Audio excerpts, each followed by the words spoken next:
izay ny amin'ny resaka tany etsy soarano iny fa iverenantsika indray kosa eo amin'ny tontolon'ny fanatanjahantena ho tanterana eto amintsika eto Madagasikara manomboka ny 20 Jolay ka hatramin'ny 20 Jolay ho avy izao ny Coupe Davis eo amin'ny taranja tenisy firenena 12 no andray anjara amin'ity fifaninanana ity Norbert Rakotomanalina no mitatitra ny vaovao.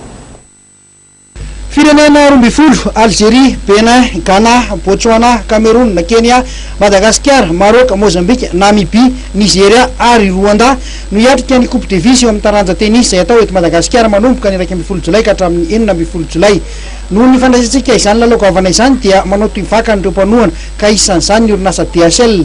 Araka ny manavanana azy dia ny lafin'ny fitaterana no tena sahan'ny DHL mandritra ity Coupe Davis ity ary dia anome fiara lehibe fitateran'olona misy valo sy fiara kely ho an'ireo olo manakaja misy valo ihany koa ny DHL. Ankoatran'izay dia anome lanjanetana 12 kilao avy isaky ny délégationna maimaim-poana miditra sy mivoaka eto Madagasikara ny DHL mandritra io fotoana io. Itolakandro io no tanterahana tetsy amin'ny foben'ny DHL Korondrano ny fanaovatsiny fifanekam-piara-miasa eo amin'ny Fédération Malagasy ny taranja tennis ny DHL.